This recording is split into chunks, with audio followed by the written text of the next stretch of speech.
Welcome back to State of the Frogs with your head coach, Sonny Dykes, the spring edition. Coach, we are now in the Jamal Powell weight room, the brand new Jamal Powell weight room. This place is fantastic. Before we get into spring ball, Coach, can you tell us a little about the weight room?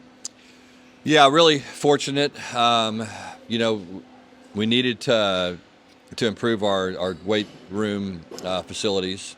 We weren't able to really train our whole team. I think we had over 20 teams training in one weight room. It was a problem, and it was one of those things that we recognized pretty quickly when we came over here that we needed to do something and expand it. And we got off to a good start in 2022, and that helped us raise some money. We were able to go out and raise a lot of money due to the generosity of a lot of boosters at TCU, and we were able to build this facility. And it was really fun. Kate and I made a donation to the weight room and wanted it named after Jamal Powell and his family, and it was a tribute. There's no one in the world that loved TCU more than Jamal did, and we had a chance to work together at SMU, and I just think the world of him and Rachel and the kids, and so it's the least we could do. Excited to be in it. It's a fantastic facility.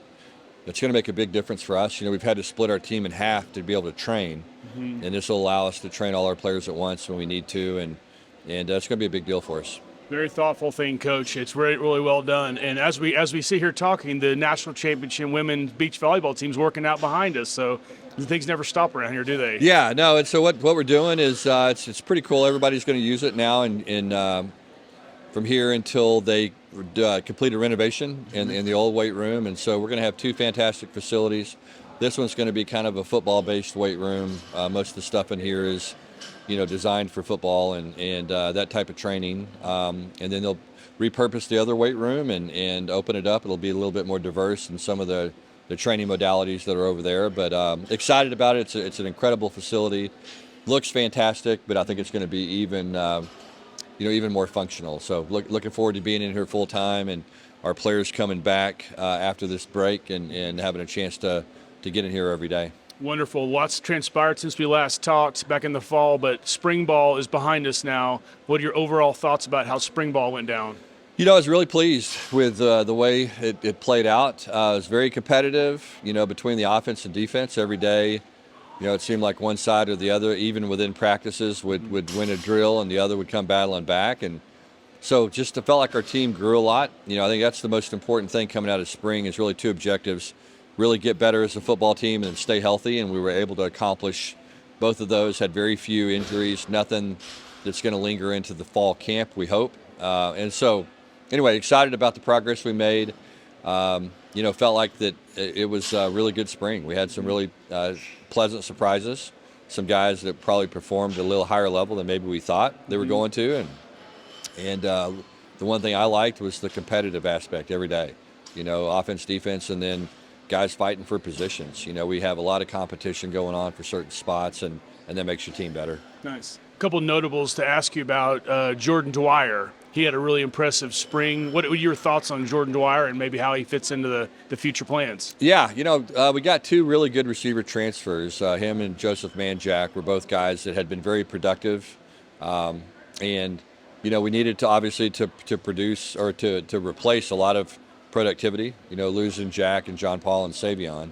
It's three guys that are difficult to replace. But those two guys came in here and really played at a high level. And Jordan was very, very consistent day in, day out. Was one of those guys that when he had opportunities to make plays, he made them consistently. Very competitive guy. Love his toughness. He's got a knack for playing football and a real understanding of how to get open and makes a lot of plays. So excited about what he did, and same thing with Manchak for that matter. Let's talk about Joseph Manchak for a second. The guy's got a story. It seems to be flowing like wildfire these days. But tell us a little bit about Joseph Manchak. Yeah, just a real competitive guy. Same thing. Tried to recruit him when I was at the school I was at previously, and was actually committed to us, and then ended up flipping to Wisconsin. Ended up signing with USC. Went to USC and played, and then went home to Houston. I think he had a little family issue that he wanted to get closer to home because of, and saw him play up close and personal at Houston. Loved the way he competed. He's just one of those tough guys, and we felt like we needed that kind of mentality and attitude in our receiver room. Felt like Jack Besh brought that to us last year, and John Paul, and so he kind of fills that mold. Right. It may not be as interesting to you as the coach, but his glove story, his never wearing gloves. Can you speak to that for a second? Yeah, I don't know the reason why, really. I mean, I'm sure there's some kind of bizarre reason that he has, but yeah, he's just one of those guys, kind of no frills. Love the guy, loves to compete every day, and kind of fits his personality. Never has worn gloves his entire career. Yeah, I can see that. I mean, Old like I said, school he's for kind sure. of a blue collar, no frills guy. Beautiful. The secondary, we noticed, had a lot of injuries or a number of injuries during the spring ball.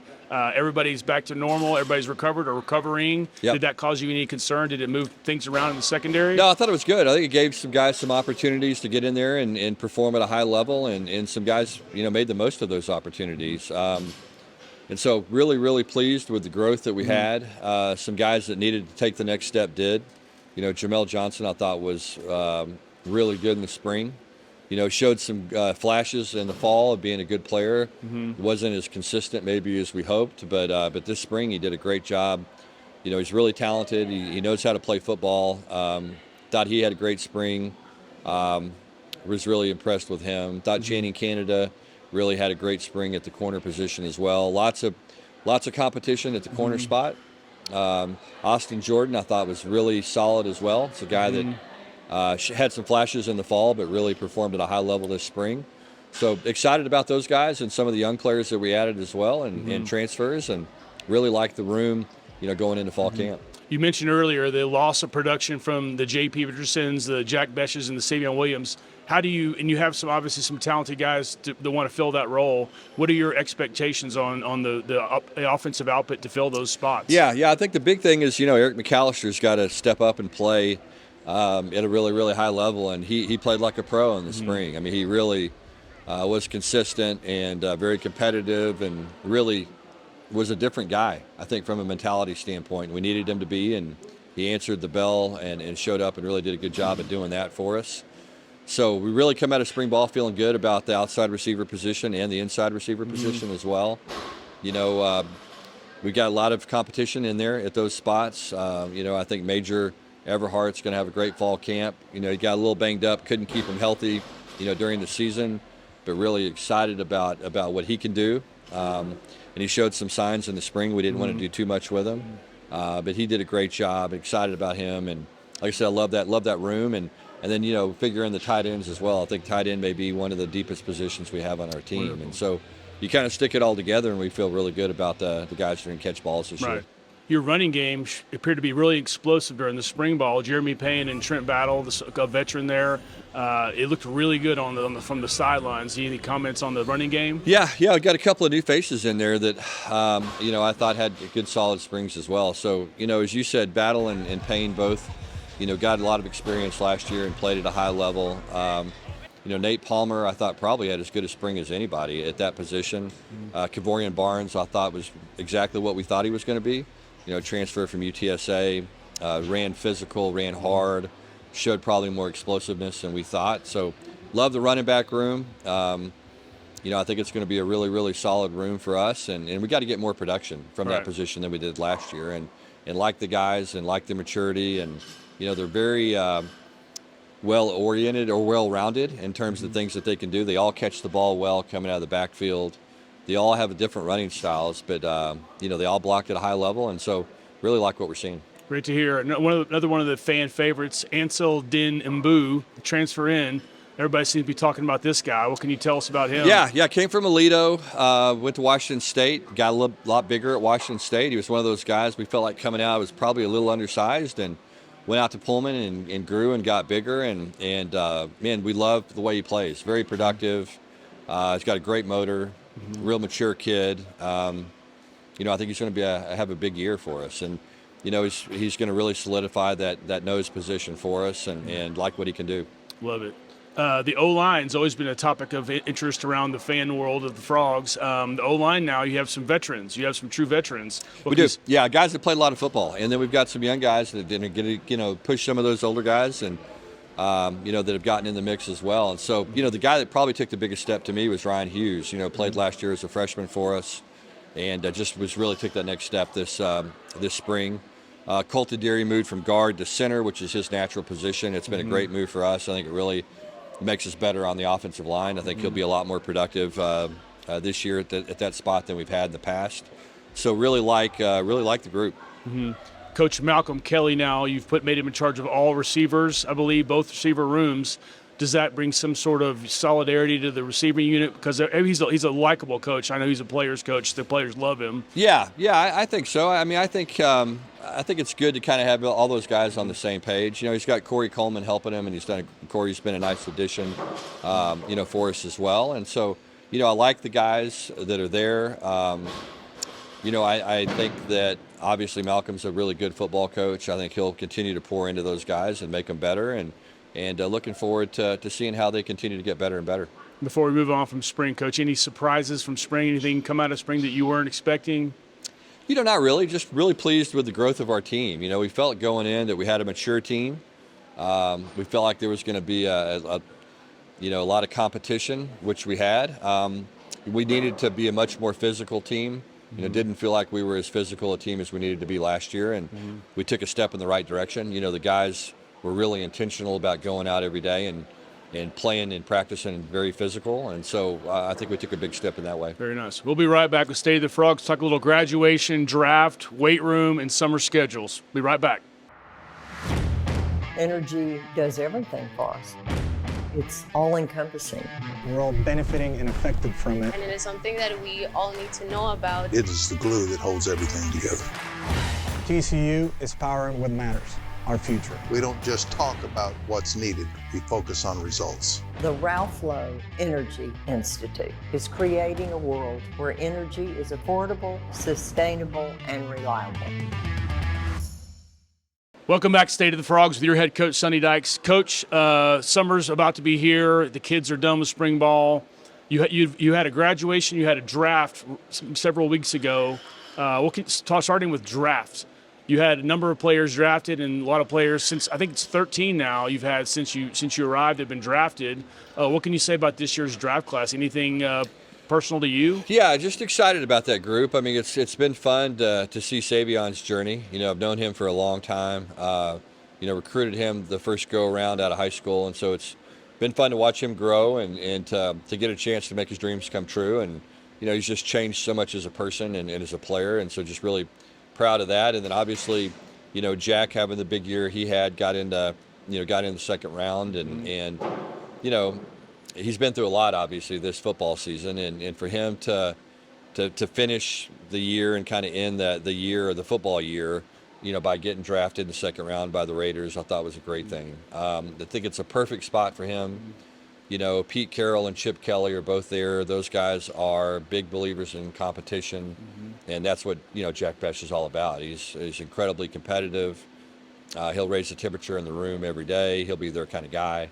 So really excited about him, and excited for this opportunity for him, and I know both those guys will make the most of it. And then had a number of players sign free agent deals, and I think a lot of those guys will end up making teams. I'm excited to see what John Paul does. I think he'll certainly have a chance to do that. Cooper McDonald's another guy that we probably didn't get to see as much of him as we would have liked. He got a little banged up this season, but he's a guy that had a tryout that got signed full time to a roster, and a bunch of other guys got NFL tryouts as well. So excited about the group and to see how they do. Can you tell us, like a Pete Carroll or a Chip Kelly, what are those guys? I assume you talk with them at some level. What are they saying about a guy like Jack Bech, if you mind me asking? Yeah, the NFL draft is so interesting. I talked to a million teams about Jack, and that's one of the few teams I never talked to anybody about. Okay. And so, but I know both of those guys well, and again, they love competition. That's what they're all about. And so I think it was a natural, it made sense, and it was just kind of a natural thing to happen. And Sure. So, the draft is strange. I really thought the Rams would probably take Bech, and I think they passed on this in the second round, and the Raiders ended up taking him. The Rams, I talked to everybody in the organization about him, and then I thought Savion might end up at the 49ers. They were kind of looking for somebody to replace Debo, and you just never know. You never know how these things are going to play out and why they do, but again, excited about these guys' opportunity. Were you involved at all on draft day with any of the teams? Does that go down to the very wire with you? No, not normally. I think normally they have an idea of where things are going to go, and so much of it's fluid depending on who gets drafted and how it all plays out. And so it's, the one thing I've learned is you never know what's going to happen on draft day. I mean, there's always some strange things that happen, and obviously this year, we had some players in the Big 12 that ended up sliding further than people thought, and you just never know how it's going to play out. Do you get to spend draft day with family? How do you? No, we went actually to Savion, had a draft party, and went up to Frisco, and we were going to host him at our house, and his agent had some kind of tie to a business there, so we ended up. Kate and I drove up to Frisco and got to watch it with Savion and his family, and some of our current players and past players. It was great to see.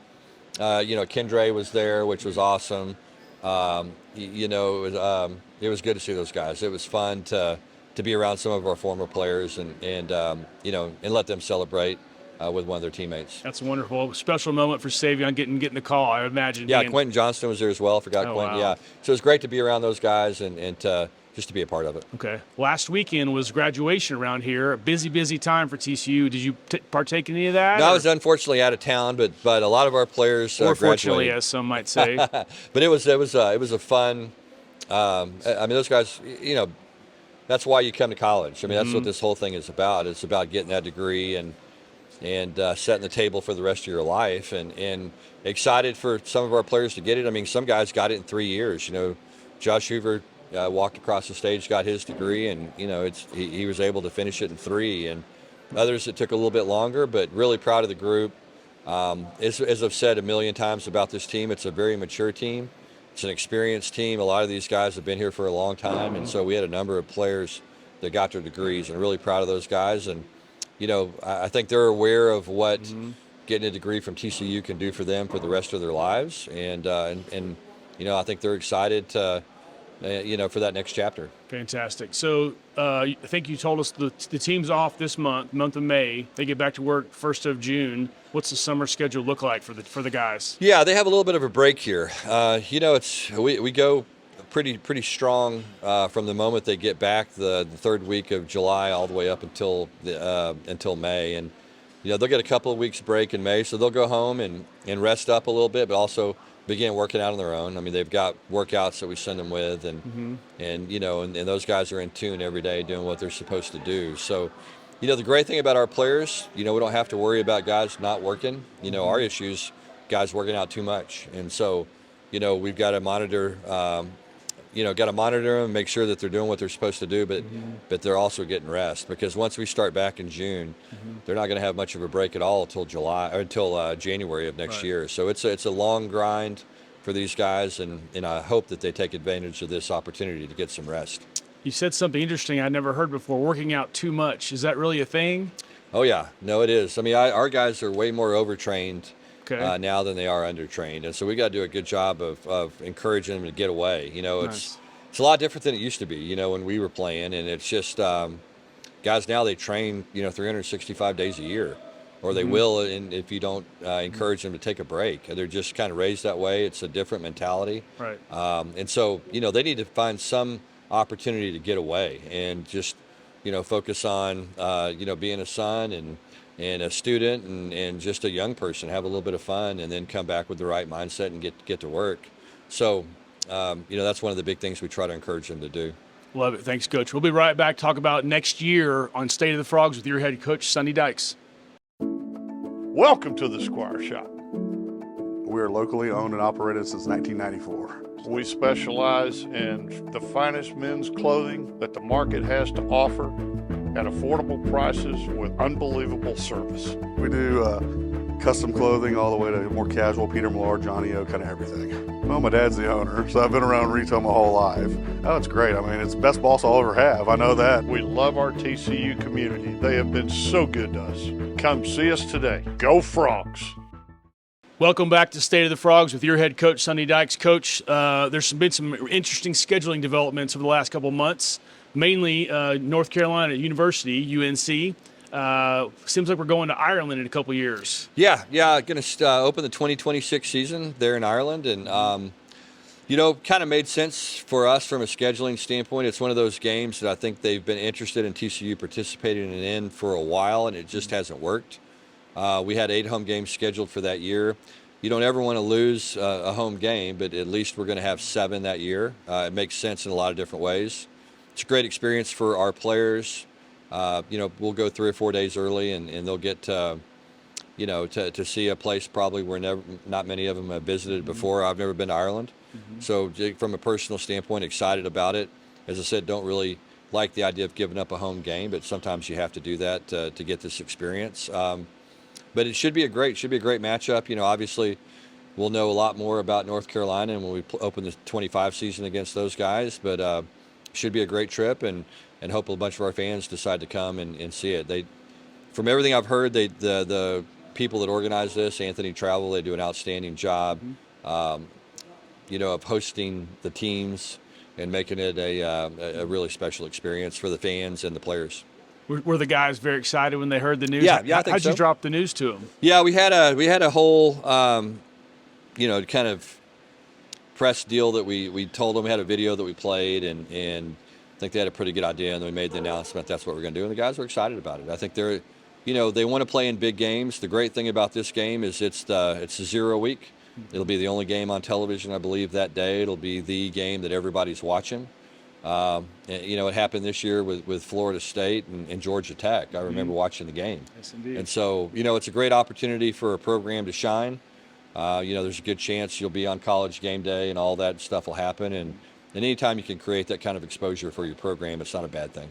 Fantastic. So that game is in 2026. Next year, 2025, the current year, we play North Carolina in North Carolina on Monday night. A little bit about that. Yeah, another nationally televised game, Labor Day game. Obviously, a lot of attention will be paid to that game, because of Bill Belichick being on the other sideline, and should be a great test for us. He's obviously been a really successful football coach, and his team will be ready to go and prepared, and we'll have to be highly prepared and motivated as well. Before we get out of here, I wanted to ask you about your new buddy, I guess our new buddy, the new AD, Mike Buddy. Yeah. You've had 3 or 4 months with Mike now. How's it gone with the new AD? Yeah, Mike's been great. I mean, I think he had the right mentality coming in. He wanted to get here and get to know people and look at the programs and assess everything. And I think he's had ample time to do that. And I think he's hitting the ground running. I mean, he's done a tremendous job fundraising for things. He's around quite a bit. I think he came to many practices in the spring. He likes to be around, likes to see what's happening. I think everybody that's met him has been very impressed by him. Just a really good guy, communicates at a high level. I think has a pretty clear vision for what he wants to see. And so I'm really excited. I think he'll do a tremendous job. We just have to continue to grow as a program. These next 24 to 30 months are going to be really important for TCU and as a university, and in particularly athletics. There's a good chance there'll be some kind of conference realignment again, and you got to make sure that you're in the mix. And I think Mike's the right guy to lead us in that direction and kind of get us where we need to be. Very nice. And as we opened the show, we talked about the women's beach volleyball team working out behind us. There seems to be a lot of women's sports success here at school that complements a lot of things that you do in football, everybody else. Can you speak to the women's successes here at TCU? Yeah, I think everybody has great success at TCU. That's what makes this place so cool is the 22 year we were TCU was the only university in history to have a team in the national championship football game, the NCAA basketball tournament, and the College World Series in 1 year. And it just speaks to the success of all the programs. Obviously, the beach volleyball team just won a national championship. That's a real credit to Hector and his staff. I mean, those guys are fantastic coaches. That's a fun team to watch. We got to go to a couple of the matches here when they were here in Fort Worth, and our family went over and had a great time supporting that team, and really proud of the success they've had. Obviously, the tennis program and Roditi and those guys are ready to make another run at a potential national championship, and so I mean that's what the expectations are at TCU. I think the baseball team is going to have a chance probably to host a regional maybe, and so really love all the sports here and what's going on, and a lot of momentum obviously with what happened in women's basketball as well, and just a fun year to be a Horned Frog, and hopefully we'll start the 25 football season off the same way. Very good, Coach. It's great to see you again. Thank you for the time. Have a great summer. We look forward to seeing each other in the fall camp. Best of luck, and thanks again. For being thanks. We'll be here before we know it. Yeah, appreciate it. Go Frogs. That's been State of the Frogs with your head coach Sonny Dykes. Until next time. Roxo Media House.